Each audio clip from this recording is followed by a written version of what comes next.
É...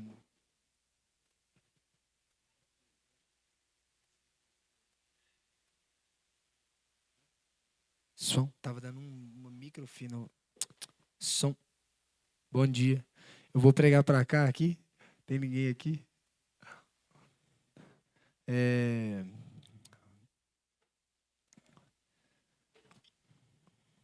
Tá de boa. Pessoal, bom dia.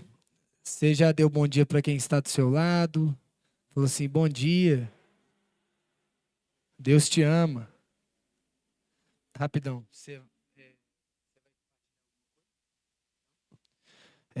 Pessoal, alguém que estava no Betânia ontem quer contar para a gente um pouquinho como é que foi? Ou Ingrid ou Cláudio? Quer falar? Ah, quer falar não? Quer falar, Ingrid? Rapidinho? Não? Ninguém mais? Alguém mais?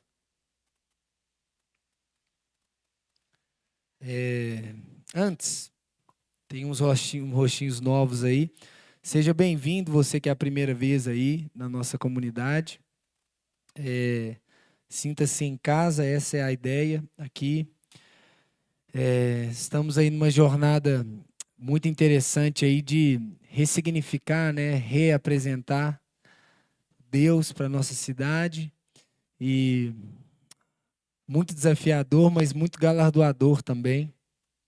E enfim, eu queria fazer os avisos agora de uma vez, porque no fim, para não ficar corrido, eu queria ler para a gente aqui a programação do nosso mês. A gente, né, tanto reforçando para quem é de casa, quanto introduzindo para quem, né, é a primeira vez aqui hoje. Nós acreditamos muito que a nossa fé ela tem que transgredir, né, a esfera do templo, né? Não só do templo físico, mas o seu momento de vida quando tem Deus envolvido explicitamente. Ah, vou fazer uma oração para alguém. Ah, vou ouvir um louvor no carro. Ah, estou aqui. Nós acreditamos que nós estamos o tempo todo, né, conectado com Deus e Deus está o tempo todo querendo fazer coisas, sabe? E que Deus faz isso através de pessoas, né? A forma que Deus desenvolveu de trazer a cultura dele para a Terra é através dos seres humanos. Tanto que ele se fez ser humano para vir aqui na Terra, para ensinar para a gente como viver. Amém? E além disso, nós acreditamos também numa teologia muito prática. Muito prática.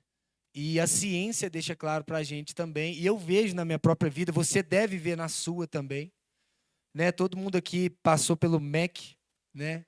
Ministério da Educação, e esse modelo, né, convencional de ensino, onde tem aqui uma pessoa falando e pessoas passivas, né, ouvindo assim, o nível de atenção em mim aqui, o nível de absorção é muito baixo, sabe?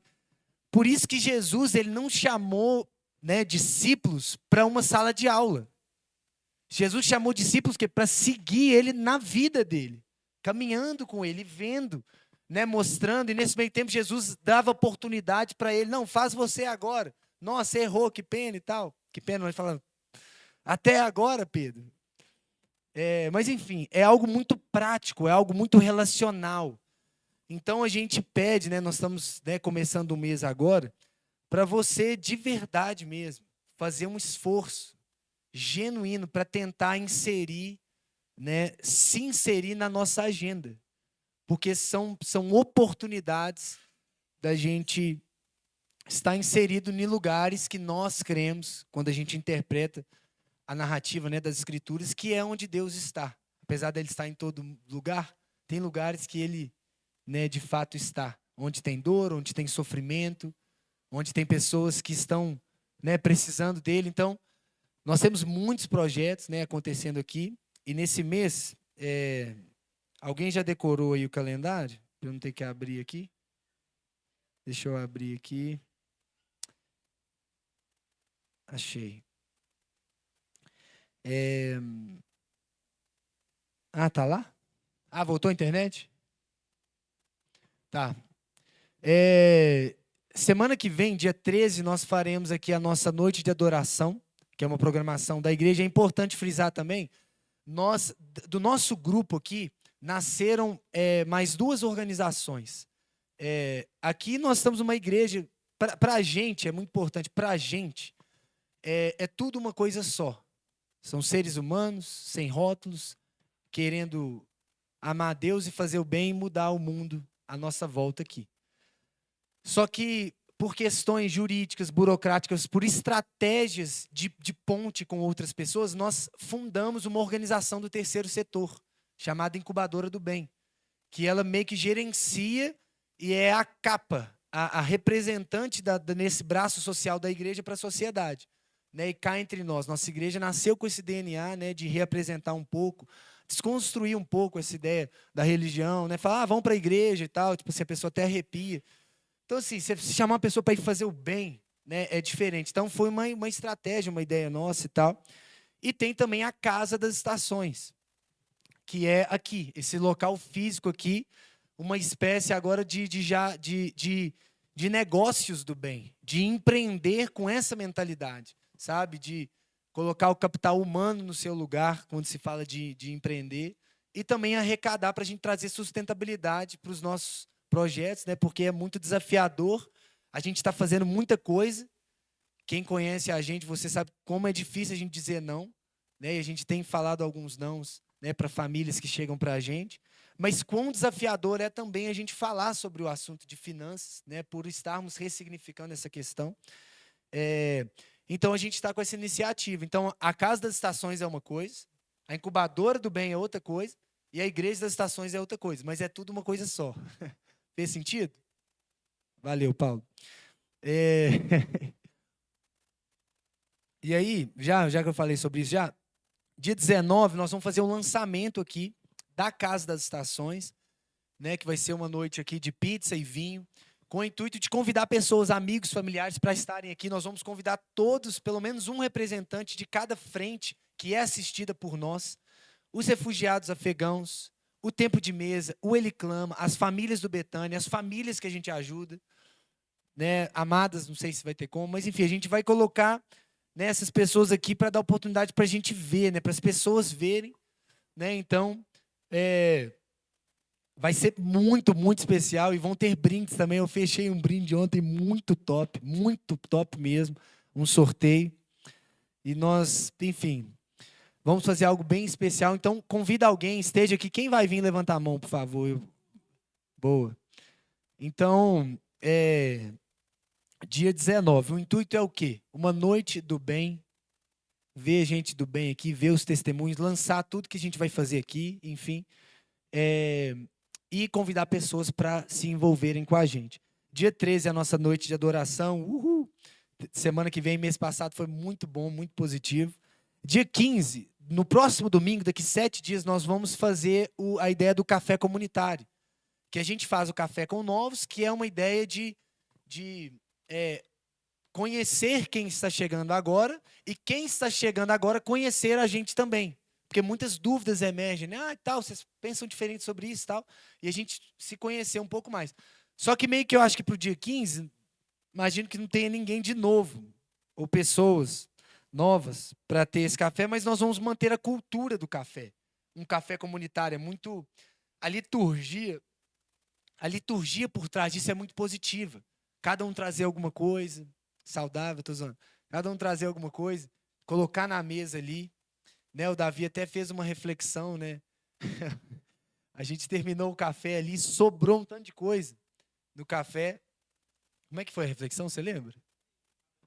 Cada um traz um pouquinho, ainda sobra, não pesa para ninguém e ainda sobra para quem chegou atrasado, né, comer e a gente alimentar outras pessoas. Então essa é a ideia, né, da igreja, enfim, todos os quesitos.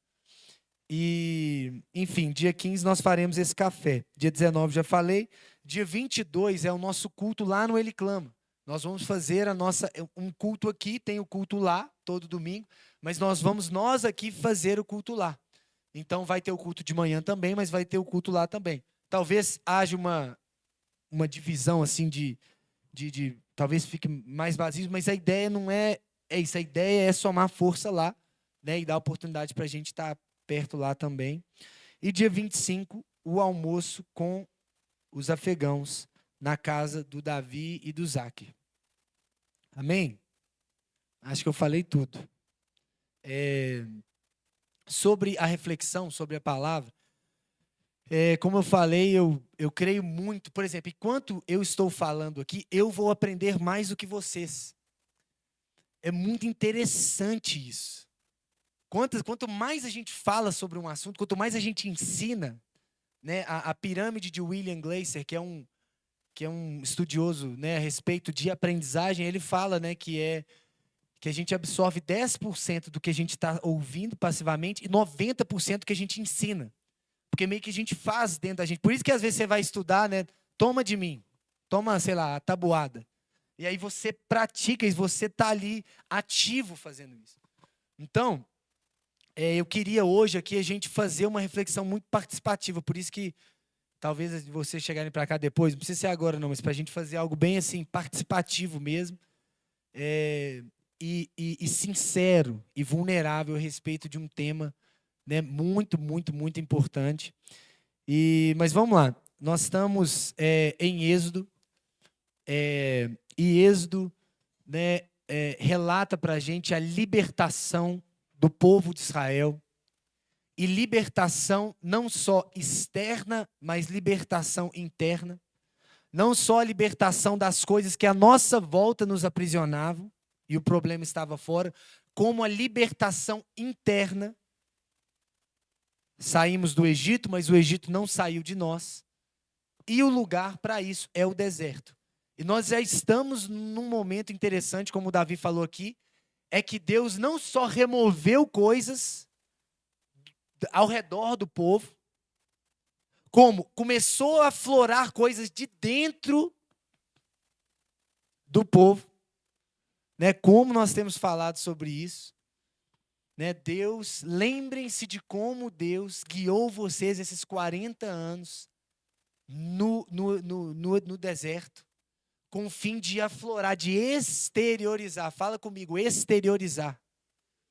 Por que Deus ele quer exteriorizar coisas de você que você não sabe? Porque Deus ele expõe, ele remove, ele traz para fora não para expor, mas para tratar, porque lá na frente vai fazer falta, vai ser um problema. E ele exterioriza também porque o aprendiz, ele tem que ter consciência do aprendizado. Deus ensina coisas para a gente inconscientemente? Com certeza. Tem muita coisa em mim que eu não fiz nada. Foi Ele fazendo, me colocando em cenários que eu fui desenvolvendo. Mas tem muita coisa que é eu e Ele. Tem a jornada do aluno, né? do aprendiz. E ele tem que ter ciência do que está acontecendo. O que Deus está fazendo na sua vida agora? Você consegue falar? Esquece fora. Presta bastante atenção nisso. Que isso é a coisa mais importante de todas. A obra de Deus dentro de nós. Não é a sua família, não é o seu trabalho, não é dinheiro, não é o seu sonho. Não é. Repete comigo, a coisa mais importante da minha vida é a obra de Deus em mim. Claro que é Deus, aspectos invisíveis, mas em termos de investir tempo, a coisa mais importante é a obra de Deus em nós. Se você pudesse anotar agora, o que Deus está te ensinando agora? Pensa dentro. O que Ele está mostrando? O que está exteriorizando? O que está pulando para fora? Na minha está um exagero, está um escândalo. Eu estou chocado comigo mesmo. E eu estou gostando, porque, como eu falei, né, eu estou tendo alguns momentos, né, de vulnerabilidade, de confessar, de reconhecer que eu estou encontrando quem, gente? Eu. Pouquíssimas pessoas são quem elas são ou sabem quem elas são.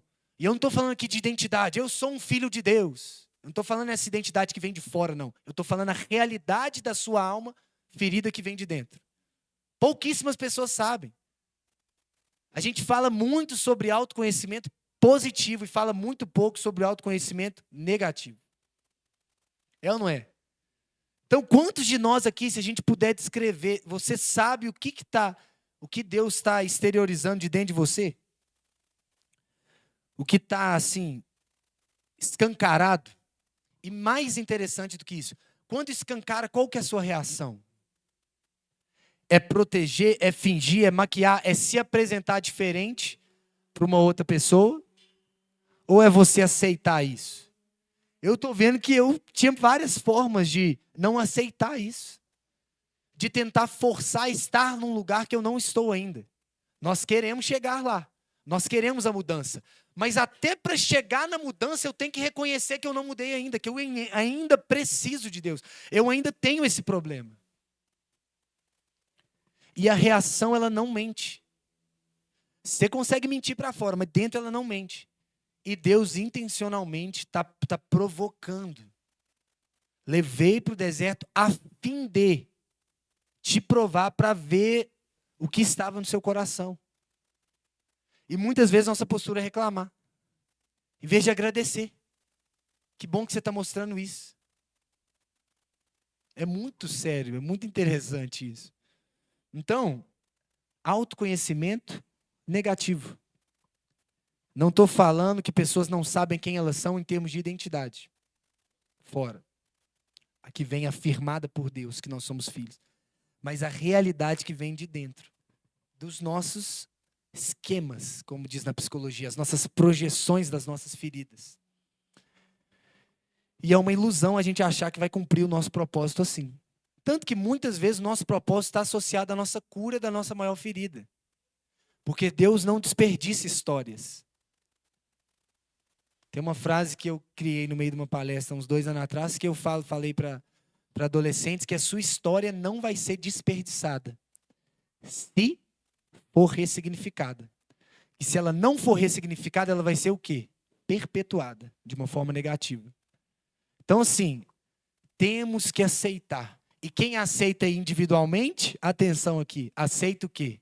Coletivamente. Nós não estamos como igreja onde a gente queria estar. Nós não estamos como igreja num lugar que a gente prega. Ou talvez aqui, como pegar o Kaká como o nosso líder que traz essa principal palavra de morrer para si e amar o próximo. Tem vezes que ele nem traz aqui, mas a agenda dele é mais louca ainda para o próximo. Né? Perdi o que eu ia falar. Nós não estamos nesse lugar. A gente prega tanto aqui sobre o amor, mesmo, sobre não pensar em você e pensar no próximo, sobre não amar o trabalho, sobre não amar o dinheiro e essas coisas serem usadas através do eixo que é Deus. A gente fala sobre o preconceito contra cor de pele, orientação sexual, várias coisas. Mas nós não estamos nesse lugar ainda. Ainda tem dentro de você. E a melhor coisa não é fingir mesmo, não. É a gente o quê? Aceitar isso, reconhecer isso. Repete comigo. Deus não muda quem eu finjo ser. Deus muda quem eu sou. E é muito bom saber quem você é. Tem uma que eu posso falar para você, se você tem dificuldade de reconhecer. Você é egoísta. Você quer ser Deus da sua própria vida. Você tem uma inclinação em confiar na força do seu braço.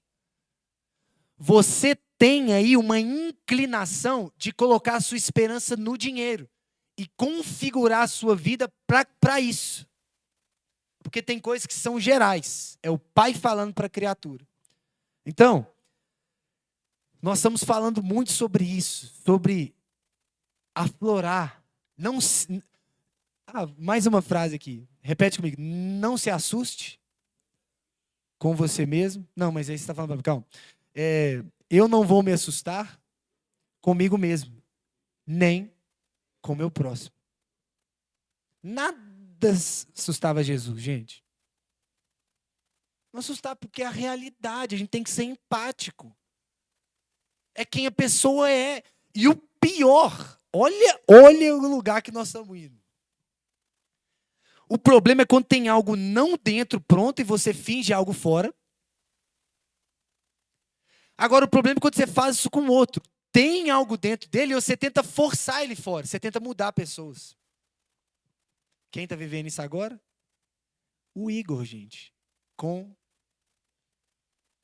criação de filhos. Ou talvez você nos seus relacionamentos. A gente tentar forçar algo fora no outro. Enfim, a gente pode ir para mais lugares aqui, mas pegamos a visão da realidade, a reação não mente, né? É uma coisa positiva. E então Deus ele está removendo coisas externas, nos colocando no deserto, nos colocando em situações que aflora de nós a realidade, e agora ele está começando a inserir coisas dele, né? Já as vestes, né? Toda a configuração sacerdotal, o tabernáculo, a tenda, a configuração de ir falar com Deus e voltar para praticar aqui. Então é muito interessante. E aí, eu queria ler o texto aqui. Você coloca para mim, você consegue colocar, Jorge? Você é o cara. Êxodo 32. Né? Nós estamos aqui. O contexto aqui é de tabernáculo. Né? Saímos do Egito. Afloraram algumas coisas, Deus já mandou o maná, Deus já mandou a Torá, já aconteceram várias coisas. Deus deu orientação para construir o tabernáculo.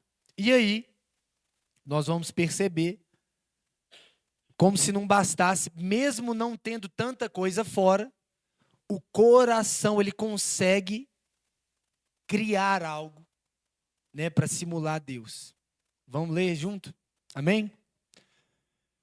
Quando o povo de Israel percebeu que Moisés tardava muito a voltar do alto do monte, juntou-se ao redor de Arão e exigiu-lhe, presta atenção nos verbos, percebeu que Moisés tardava muito ao voltar do monte, juntou-se ao redor de Arão e exigiu-lhe, vamos fazer nos deuses que vão à nossa frente, porque esse Moisés, a esse homem que nos fez subir da terra, não sabemos o que lhe aconteceu.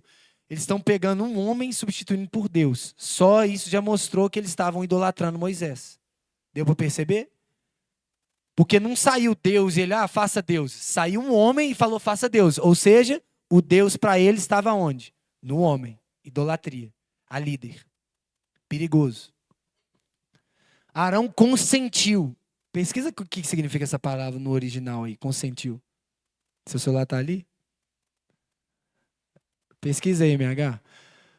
Arão consentiu, porque nós vamos falar muito sobre Arão hoje. Arão consentiu e orientou. Tira os brincos, as orelhas de ouro das orelhas das vossas mulheres, das ovelhas. Estou criando ovelha agora, gente. A ovelha está na minha cabeça.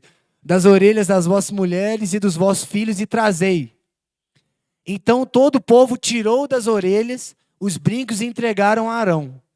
Este, recebendo-as das suas mãos, os fez fundir em um molde e fabricou com este ouro derretido uma estátua em forma de bezerro. Então o povo exclamou, este é a figura dos nossos deuses, ó Israel, que vos tiraram da terra do Egito. Associou a Deus de novo. Não só deu uma resposta para o vazio de Deus, mas falou como se fosse Deus. Uma coisa é a gente estar na nossa vida e a gente entender que a gente está idolatrando dinheiro, uma pessoa e tal, a gente sabe que aquilo não é Deus. Outra coisa é a gente estar idolatrando uma coisa que não é Deus em nome de Deus, que é a maior cilada de todas, é a religião. Diante dessa manifestação do povo, Arão construiu um altar diante do bezerro de ouro e fez essa proclamação. Amanhã será um dia de festa dedicado ao Senhor.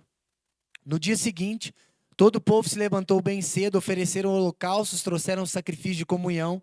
Todas as pessoas assentaram-se para comer e beber e mais tarde levantaram-se para se divertir. Toda a energia e configuração do povo que era para estar indo para onde? Para Deus, começou a ir para onde? Para o bezerro.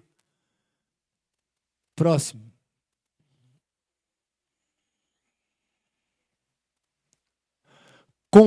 Aí presta atenção, isso de novo é sobre a gente. Com muita facilidade e rapidez, desviaram-se do caminho que eu lhes havia ordenado. Deus falando para Moisés. Fizeram para si um bezerro de metal fundido e o estão adorando, lhe estão oferecendo sacrifícios e proclamando, este é o seu Deus que fez subir do Egito. Olha que sinistro, com facilidade e com velocidade, sem Deus a gente criou um outro Deus. E isso relata para a gente algo inevitável sobre a nossa condição, que nós já falamos muito aqui, que é a respeito o quê? Da fábrica de ídolos, da nossa capacidade de construir deuses, de nos apegar a deuses, a outros deuses, né? Até mesmo que simulam o verdadeiro Deus. Mas aqui eu queria focar, né, em fazer uma análise coletiva diferente, porque eu queria que a gente focasse hoje, preste bastante atenção, num aspecto coletivo, não a respeito da idolatria, não a respeito da nossa inclinação em construir deuses, não na nossa rapidez, não nisso, mas eu queria que a gente focasse o que nós fazemos coletivamente quando isso acontece. Porque de fato isso é o que importa. A inclinação, o pecado, as fraquezas, as feridas, elas existem. A questão é o que nós vamos criar como cultura quando elas aparecerem. Diversas vezes, eu lembro de um diálogo muito sincero meu e do Davi, há 2 anos atrás. Não sei nem se você lembra, que o Davi chegou para mim assim, mas eu estou percebendo certas coisas, nele, em mim, no Cacá. Mas que é tão contrário ao que a gente prega. O Davi, sincerão. É tão contrário, tipo assim, seus hipócritas. Mas como assim? Deu uma certa confusão. Aí eu falei assim, Davi, se você acha que não tem vaidade no meu coração, nós entendemos errado. Se você acha que não tem no seu, você está enganado também. Se você acha que não tem no do Cacá, você criou também uma imagem de Deus no Cacá. A questão não é se tem. E isso é a principal distinção do que a gente está construindo. Nós ainda estamos longe, estamos aprendendo muito ainda como igreja. Tanto que a gente vê o tamanho. Por que está pequeno? É Deus que dá o crescimento. Tem muita coisa, nós estamos ainda estruturando muitas coisas. Ano passado eu errei muito. Nós estamos aqui nos organizando, consolidando. Mas tem uma coisa que é uma verdadeira distinção para outras comunidades, outros lugares, que não é esse aspecto de religiosidade apenas, tem a ver, mas é o quê? A nossa velocidade, o nosso ódio, a nossa força coletiva, principalmente nos bastidores, talvez nem aqui no púlpito, para quando aparece egoísmo e vaidade no nosso meio. A velocidade em matar. Não é se aparece ou não, é o que nós fazemos quando aparece. Arão claramente falhou. Apareceu. Não é um problema, vai aparecer individualmente e coletivamente. Mas o que nós faremos quando aparecer? O que você faz quando aparece? Quando aparece isso na sua vida, uma propensão, uma inclinação para você, não tem Deus. Aí você quer se apegar a outro Deus, você está sentindo esse vazio. Qual que é a sua reação? O que você faz? É uma pergunta. Já que você não quer falar do seu, quais são possíveis reações que a gente faz quando acontece isso? Nós estamos vendo uma delas aqui hoje. Arão. Ele fomenta. Arão, ele fomentou. Arão, ele deu energia. Arão, ele aprovou a idolatria. Arão consentiu e orientou. Não, pega, doa tudo então que eu vou construir um bezerro de ouro. Eu anotei aqui.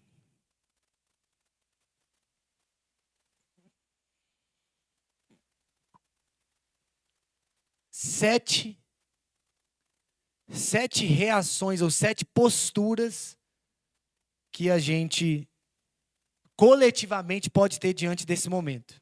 E o primeiro, como eu falei, nós precisamos de ter quando afora, o primeiro de tudo é empatia, velho. É empatia com a realidade do outro. Né? Tem uma ilustração que eu faço. Quando eu morava nos Estados Unidos e tinha jogo de basquete, era quase que todo jogo. É uma cultura, pelo menos do estado que eu morei, que tem um lugar que chamava concession stand, que é tipo umas vendinhas que ficavam assim para a quadra. Quem já morou nos Estados Unidos aqui, quando eu falar isso, dá um gatilho bom. Que eu vi na cara. O jogador, meio que antes de começar o jogo, ia lá e pegava uma barra de Snicker, aquele chocolate, e jogava no banco e ia jogar. E eu falei assim, não, mas aí eles... Não, é porque eu preciso de energia para a hora do jogo, para o quarto e tal. E uma barra de chocolate, né? Ela dá aquele boom, não dá? Dá ou não dá? Você tá sem energia e tal, você come uma barra de chocolate. Mas, junto com aquela barra de chocolate, presta atenção, vem vários compostos químicos, vem vários ingredientes ali não saudáveis, que fazem mal. Mas o que vai junto? A glicose boa ali para dar energia, não é? A mesma coisa com o ser humano. Dica de relacionamento: Snicker. Tem uma parte que é boa, tem uma parte que é necessária, tem uma parte que faz parte, mas junto com o Snicker vem um tanto de coisa ruim, gente. Junto com o seu amigo, sua amizade, vem um tanto de coisa ruim. Junto com o seu namorado, vem um tanto de coisa ruim. Junto com o seu noivo, casamento, enfim, vem coisas ruins. É uma ilusão querer criar boi sem ter o quê? O cocô do boi. Se você não quer o cocô do boi, então não tenha boi. Hoje mesmo lá em casa, tá cheio de cocô de ovelha lá em casa. Mas tá valendo a pena demais, porque eu tô amando as ovelhinhas lá. E o cheiro do cocô deles dá uma sensação de fazenda, bom demais. Mas assim, não, é bom demais. Aqui na igreja, é bom, é benção, a gente ter um ao outro, nos fortalecer, mas vem junto um tanto de coisa. Então, primeira coisa é ter empatia e ter paciência. Tanto que, olha Deus, Moisés, nesse momento, chega para Deus e fala, eu quero ver a sua glória. Eu quero te ver, Deus. Um capítulo depois ou um antes, eu não lembro. Desse momento. O que Deus responde para ele? Eu vou te mostrar a minha benevolência, a minha misericórdia. Ou seja, é Deus querendo mostrar para Moisés o que ele precisa para aquele momento. Deus tem várias faces. Que face Deus está querendo mostrar para você agora? Qual face dele? É um Jesus mais misericordioso? Ou é um Jesus mais firme? Qual face dele você precisa agora? É um Jesus mais corajoso? É um Jesus mais humilde? Que face de Deus para o seu momento de vida? Deus é Deus. Deus é. Eu sou, Deus é. Nós é que não somos. Mas quanto mais nós olhamos para aquele quem Ele é, mais nós vemos quem nós não somos. E mais nós temos oportunidade dele ser em nós. Pegou? Então Moisés, Deus mostrou, vou te mostrar minha benevolência, minha paciência. Porque é disso que você precisa agora. Mas vamos lá. 7. Eu não vou ter exemplos para todos. Então, por favor, me ajudem. Pode ser? Pode. Primeiro, fomentar. Alimentar esse desvio, essa inclinação. Quando algo emergiu, ele alimentou. Tira aí os brincos de ouro. Foi o que Arão falou. Não falou nada, ele só continuou, ele só aprovou.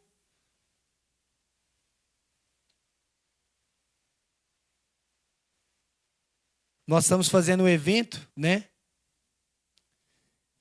Que vai ter dia 19, e a gente está tomando muito cuidado com expectativa, com idolatria ao evento, com expectativa que o evento vai bombar e vai resolver problemas financeiros, ou então que vai vir um tanto de gente aqui e tal, ou então que é sobre a gente.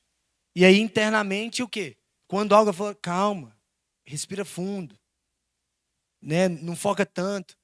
Está tendo um policiamento diante disso. E aqui, vamos transgredir da igreja?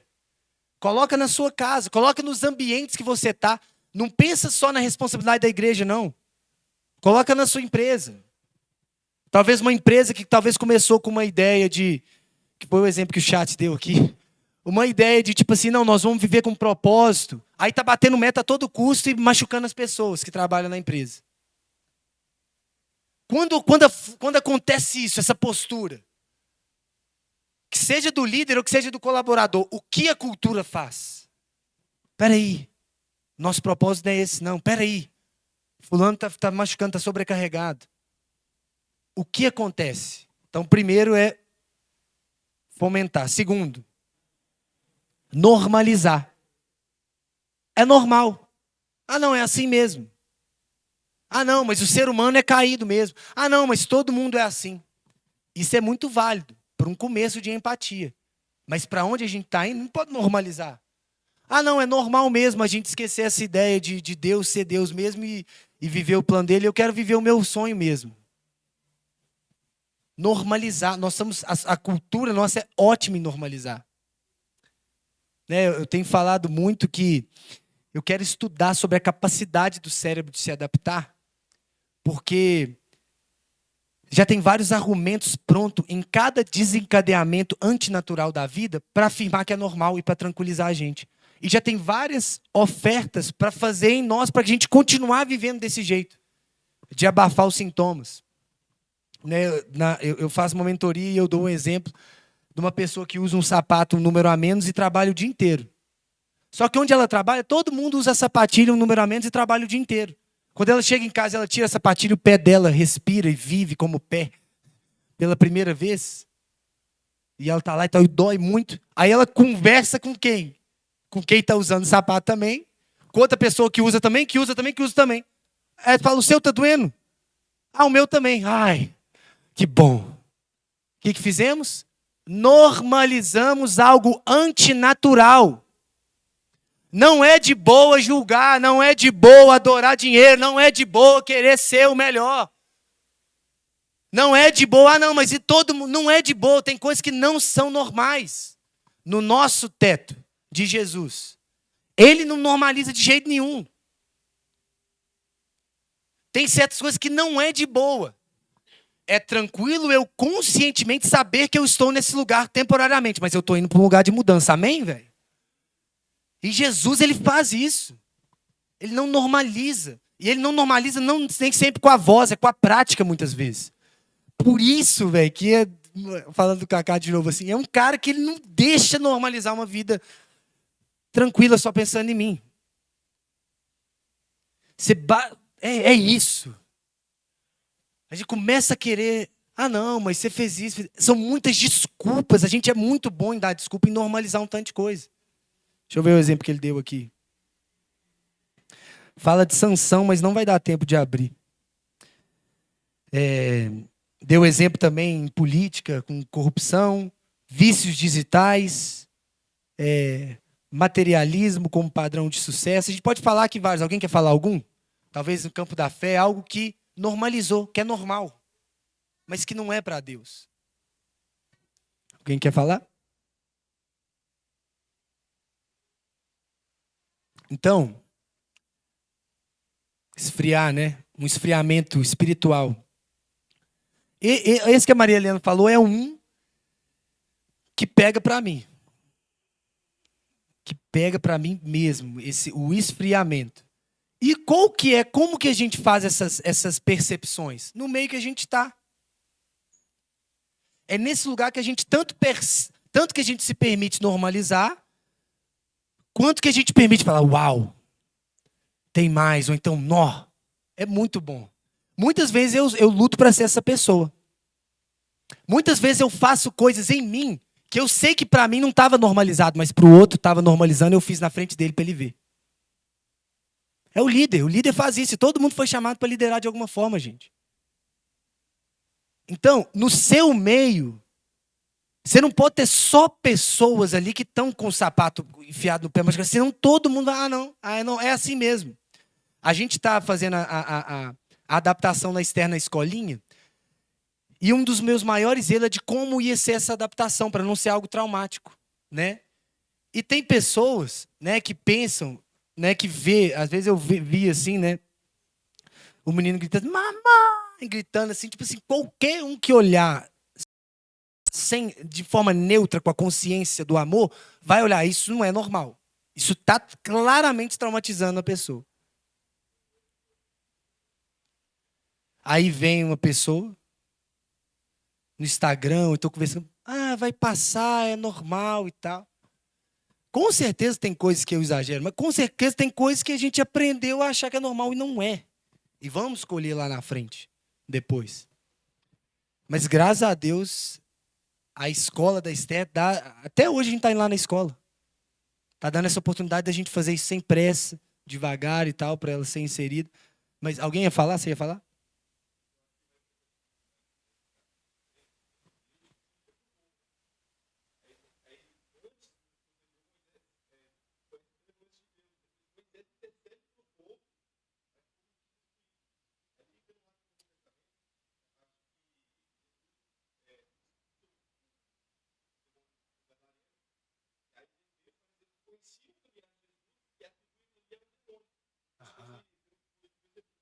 Ah,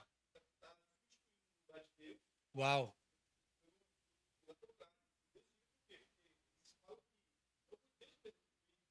Aham. Uau. E aí confunde total. Isso. Esse é o sétimo ponto. A gente foi 1 para o 7. Então vamos para o 7 já? É, não, tem uma construção. Então, primeiro é qual? Fomentar. Você está no meio de pessoas que estão fomentando coisas que você sabe que não é saudável. Mas se você está lá e não está incomodado, significa que você está gostando. Significa até, talvez até que você procurou esse grupo que fomenta isso, porque aí é o que você quer mesmo. Aí a solução é arrependimento. O segundo, normalizar. Estruturas que normalizam. O terceiro, ignorar. É ignorar. É fingir que não está vendo. Eu ignoro. É tolerar, é passar pano. Está vendo algo que está acontecendo e você não está falando. E se a atitude continua, não é diferente de quem está fomentando. Em termos práticos, é ou não é? Por isso que o evangelho, repete comigo, o evangelho não é um lugar de neutralidade. Não é só... não, mas pelo menos eu não estou fazendo mal, não. Pelo menos eu não estou colaborando pela injustiça. Não, mas você está fazendo alguma coisa? Está continuando a injustiça. Ignorar. Pensa não em ignorar em você agora ou no coletivo, ignorar o que está acontecendo no mundo, que é uma idolatria coletiva. É um ignorar, continua do mesmo jeito. Ou então no relacionamento. Um relacionamento de pacto. Eu estou fazendo um atendimento com um casal sobre, né, casamento e tal, e eu estou gostando muito porque muitas coisas é falta de comunicação. Muitas coisas é questão na hora de comunicar. Né? E eu sempre falo, não evite conversas difíceis. Não evite conversas difíceis. Não, se você vê algo, até aqui. Até aqui. Né? A Polly, eu honro muito isso por ela, porque ela vestiu a camisa mesmo da igreja e de Cristo. E quando ela vê algo, ela vem em mim e ela fala, está acontecendo isso. Isso e pontua. Então, até talvez pensando de membros para liderança ou para quem está conduzindo, pontuar. Nós estamos ignorando isso, está acontecendo isso. Conversar, não evite conversas difíceis, não ignore. Isso vai crescer, isso vai estourar lá na frente. Amém? Amém. Instituições que ignoram problemas para evitar escândalos, cumplicidade silenciosa. Enfim, vários exemplos aqui. Muito interessante agora o ponto que o Lucas trouxe. Na verdade, não é o 7, não é o 5. Oferecer um Deus paralelo. Ou uma circunstância paralela. Ou uma forma de você continuar fazendo o que você está fazendo. Apareceu algo. Apareceu uma algo no nosso meio, algo em você. Podemos fomentar, podemos normalizar, podemos ignorar, ou podemos dar nome de outra coisa. Podemos, ou então, se isso não for de Deus, dar o nome de Deus para isso.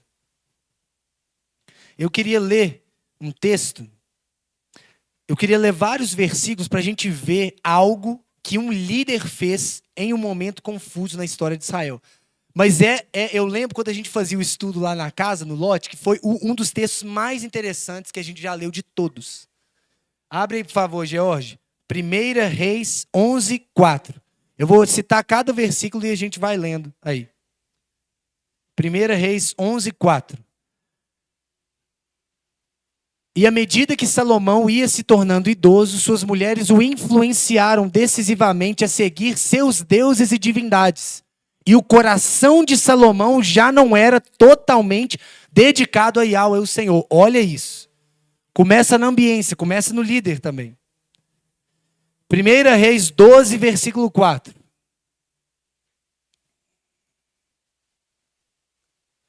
Teu pai tornou pesado o nosso jugo. Agora alivia a dura servidão e a pesada canga que o teu pai nos impôs, e nós te serviremos de bom grado. 12, 26, 27. Aí olha só, Jeroboão, o novo rei, o que ele pensou? Numa situação complexa e delicada. Refletiu consigo mesmo. Desse jeito, o reino pode voltar à casa de Davi. Nós já estamos pegando uma pessoa que está pegando uma oportunidade de um povo que se desviou. Qual que é a atitude, gente? Voltar. Não é fomentar, não é encorajar, não é normalizar, não é ignorar. Aqui ele está dando um jeito de manter lá, em nome de Deus. Olha o que Jeroboão pensou. Desse jeito o reino de Davi, se esse povo continuar subindo ao templo de Yahweh, se esse povo aqui do Israel, no deserto, continuar adorando a Deus, olha, se a gente aqui continuar com essa história, entregando a sua vida, se doando, né, interagindo com as pessoas que precisam, ouvindo aqui que não é sobre você, tenta contextualizar para o nosso momento.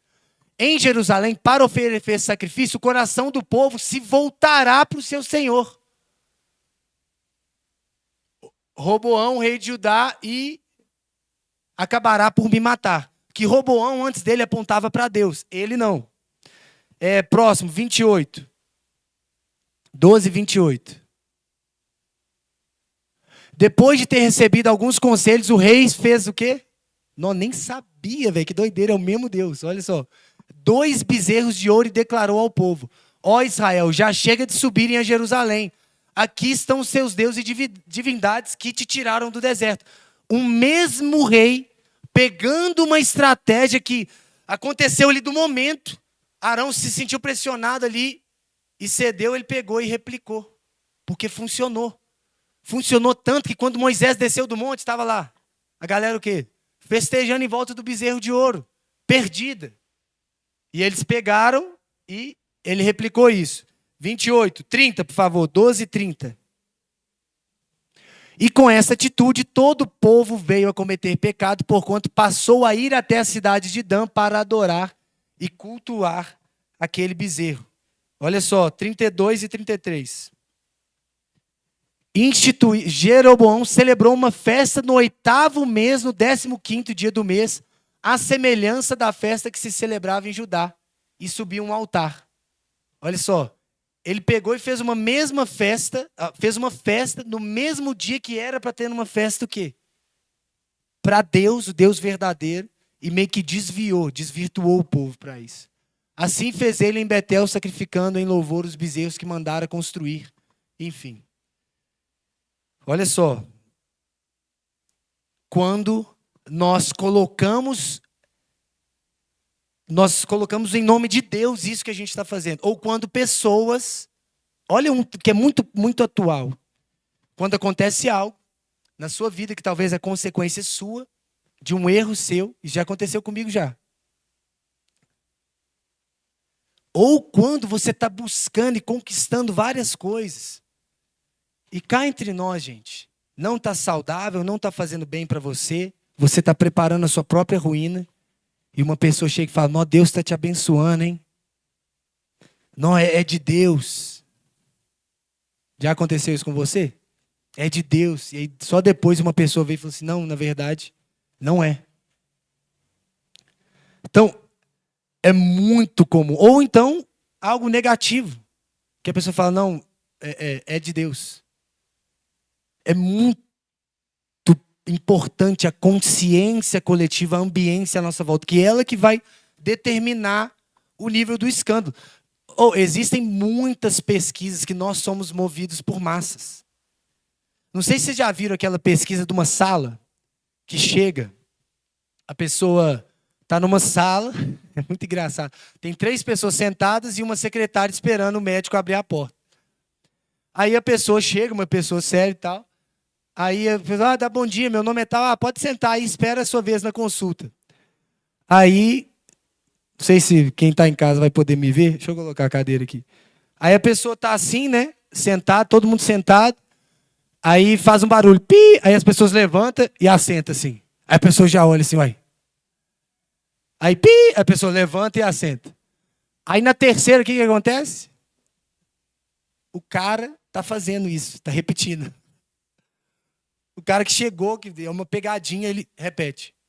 Nós temos a tendência de seguir, nós somos seres coletivos. Ó a ovelha aí de novo, gente. A ovelha, e a Esté está cantando uma musiquinha, né? Que as ovelhas, elas não sabem para onde ir, elas precisam ser guiadas, direcionadas. Pelo quê? Pelo bom pastor, não pelo ladrão. Pelos falsos mestres, mas pelo bom pastor. Amém? Estamos encerrando já. Olha só. Olha que interessante. Confrontar. Então, primeiro, fomentar. Repete comigo. Fomentar. Normalizar. Ignorar. Passar pano. Colocar o nome de Deus. E o penúltimo é confrontar sem restaurar. Falar que está errado, mas não apresentar o certo. Percebeu algo? Ah, não é assim não. Mas como é então? Me ajuda. Hein? Muitos de nós são bons em apontar, mas e ajudar a pessoa a voltar? Nós somos muito bons em falar, não é assim não. Aí quando a pessoa precisa de ajuda para ir, de novo cair na religião, do texto que o Lucas falou. Os fariseus, eles são hipócritas, eles apontam e eles não movem um dedo para ajudar a pessoa a fazer isso. Então é muito sério. Olha o tanto que a nossa ambiência pode, e todos os lugares. Qual que é um ponto em comum de tudo que eu falei, de todas as posturas diante dessa inclinação à idolatria que aflora no nosso meio? O que é em comum com todos? Todos nos tiram ou nos mantêm fora de Deus. Fora desse lugar que Deus está no centro. Então, qual que é, de fato, a solução? O 7º. Que é confrontar, não aceitar, com empatia mesmo, mas apontar para Deus. Imagina Moisés. Depois de anos e vendo o povo se perdendo, ele chega irado, ele quebra as tábuas. Aí Deus fala com ele, eu vou passar para você a minha benevolência. Aí o que Moisés faz? Ele sobe de novo, perdoa. Como Ferrara falou, perdoa essas pessoas. E quando ele desce, ele aponta, ele corrige, há uma consequência do pecado do povo. E aí eles são reposicionados. Aí o que Moisés fala? Ei, quem é pelo Senhor? Quem está com Deus? Ele volta. Eu fico imaginando, até arrepio. Imagina, isso aconteceu, gente. No meio da confusão, o povo perdido, e você vai se perder. Você vai se idolatrar, você vai, seja dinheiro, seja trabalho, vai acontecer. Eu estou profetizando algo. O seu coração é assim. A questão não é se vai, mas o que você faz quando você percebe. Ou o que nós, como comunidade, falamos. Aí o amor está.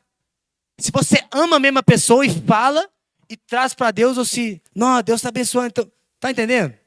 Moisés vem, velho, e sobe assim e fala assim: quem está com Deus? Quem está com ele? Quem que é o Deus verdadeiro? Quem que está levando a gente para o deserto? Pro Egito, meu Deus.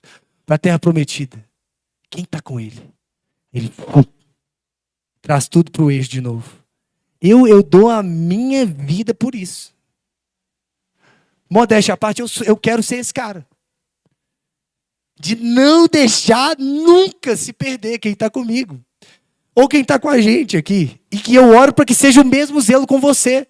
Nas suas amizades, na sua casa, no seu casamento. De ser responsável por não normalizar, por não ignorar, ou por não deixar levar, mas por ser onde Deus está, quem está com Deus, e vamos embora. Porque aí nós vamos colher frutos disso. E aí, Moisés destrói o ídolo, confronta o povo, intercede, chama todo mundo e reposiciona de novo. Então, que nós, Lucas, se você animar a vir aí, vai tocar mais uma canção, que nós possamos, diante de qualquer coisa, de qualquer inclinação, de qualquer indício para algo que não é Deus, com amor, com empatia, com paciência, com sabedoria, a gente possa, talvez antes mesmo de olhar no olho e falar: você acha que isso vai ser bom para você? Antes mesmo disso, viver, praticar, apontar o caminho.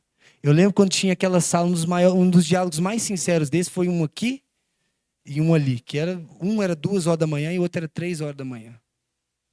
Um foi ano passado, o outro foi há 3 anos atrás. Não vou citar nomes, obviamente, mas estava eu, Cacá e uma pessoa.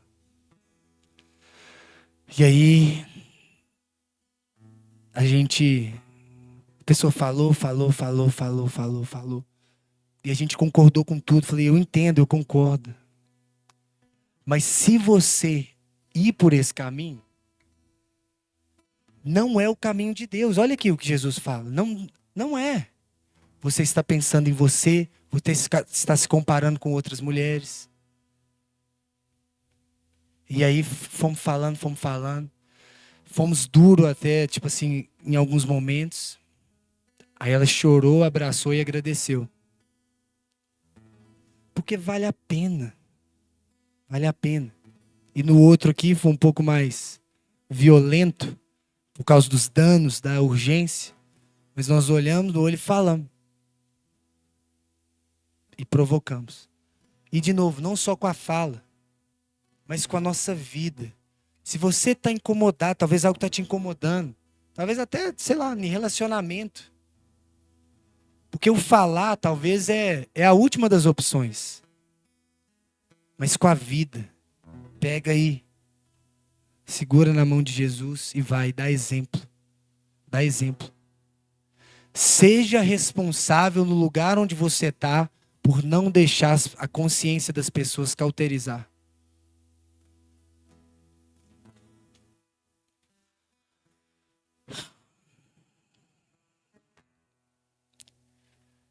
Seja responsável por isso. Coletivamente aqui. Para quando a gente perceber que algo está sendo fomentado, a gente possa não achar engraçado, ou rir, ou dar corda, mas a gente possa amar, apontar para Deus, para Jesus. E não de uma forma moralista ou religiosa, mas de uma forma de quebrantamento mesmo, de amor, em direção ao que Deus tem para nós, individualmente e coletivamente. Então, eu queria dar um tempo aqui sem pressa para você fazer a sua análise. Se você puder ir fechar os seus olhos. E de novo, não normaliza, antes de fechar os olhos, olha para mim. Quando a gente leu Hebreus semana passada, Deus ele disciplina, Deus ele ensina. Na hora é difícil, mas depois é bom. E se você não está sendo disciplinado, se não está sendo aflorado, se não tem coisas acontecendo, pode ser que seja um filho ilegítimo. É o que está falando. Por quê? Deus, ele corrige aqueles a quem ele ama. Então, feche seus olhos e seja sincero nessa peregrinação. Quais são coisas que Deus está, que você percebe que está aflorando de você agora? Talvez coisas do passado, talvez coisas recentes, talvez coisas que você está descobrindo sobre você agora. E você já teve aí uma primeira reação de tentar maquiar. Você logo olha para o lado, pega alguém que está fazendo o que você quer fazer e usa como desculpa. Ó, fulano está fazendo, ó, é normal isso. Depois eu mudo. Quanto antes você matar e voltar, menos esforço vai ser. Mas quanto mais demorar e insistir em um caminho, em uma forma de viver, que você já sabe lá no fundo, que não é, mais tempo você vai demorar para voltar. Então, enquanto tem pessoas fomentando um estilo de vida distante de Deus no centro, ignorando, normalizando as consequências, ou criando algo paralelo, nós queremos aqui ser sensíveis, zelosos. Assim como Finéias,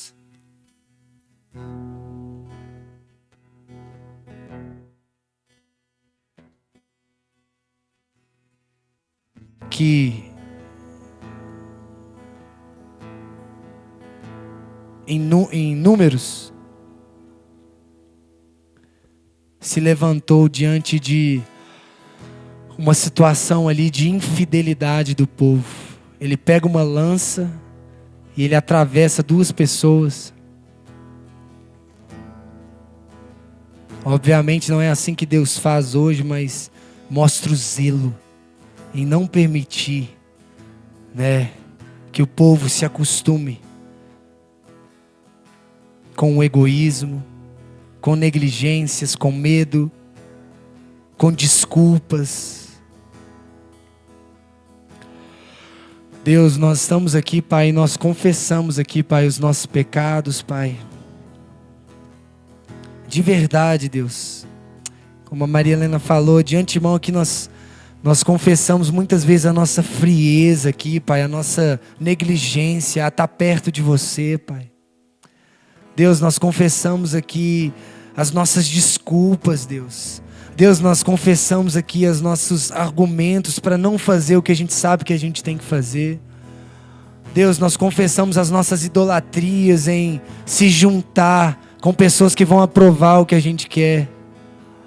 Nós confessamos aqui o nosso pecado quando a gente não ama o nosso próximo e fomenta e deixa de falar e deixa de amar. Confessamos também quando a gente tenta fazer isso na força do nosso braço, quando a gente faz isso de uma forma hipócrita, quando a gente faz isso na força. Ah, Deus, confessamos aqui, Deus, a nossa incapacidade, a nossa incapacidade mesmo como igreja de lidar com novos desafios, Pai. Nós oramos para que o Senhor produza em nós um zelo, uma sensibilidade, uma humildade com a nossa vida, com a nossa prática do amor, em não permitir com que coisas se normalizem ou que a gente se esqueça do que realmente importa, Pai. Por isso nós invocamos aqui a sua presença, o seu Espírito, Espírito Santo, Espírito que convence, Espírito que confronta, Espírito que ensina. Fala a cada coração aqui, convença, quebrante, mostre para cada coração aqui. Deus, em nome de Jesus, nos livra de ver pessoas andando para uma trilha, para um caminho, adorar outros deuses, pensando que estão adorando o Senhor, Pai. E venha, Deus, com seu amor, venha, venha. E usa cada um de nós aqui. Usa cada um aqui de nós, coletivamente aqui, para provocar esse ambiente de amor, aleluia, de amor, de cuidado, de não ser leviano, de não brincar, mas de amar, de ser firmes em lembrar que o mundo está caindo aos pedaços, de que tem pessoas sofrendo, crianças, pessoas que não querem saber de Deus, pessoas que são pessoas como o filho pródigo, distante. Deus, não nos deixe esquecer isso, Pai. Talvez até mesmo para esse evento que a gente for fazer, Deus, produza em nós, Pai, amor, senso de urgência mesmo, para amar nossos amigos, familiares e aqueles que mais precisam, Pai. Ó Deus, que enquanto a gente cantar aqui essa última canção, Pai, que o Senhor reative a nossa sensibilidade coletiva, Pai.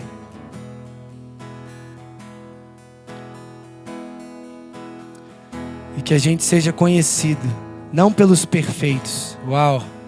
Nós não queremos ser os perfeitos, mas nós queremos ser aqueles de que quando as imperfeições, e elas não falam de comportamento, mas do coração.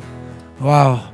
Quando as intenções impuras, quando as idolatrias aparecerem, nós possamos combatê-las juntos.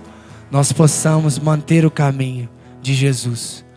O caminho do amor, de perder, de não acumular, de partir o pão, de amar. É isso que nós queremos. Não queremos ser os perfeitos, mas aqueles que agem como você quando a imperfeição aparece. É isso, Jesus. Não queremos ser os justos, os perfeitos, mas fazer como você quando a imperfeição aparece. Uau!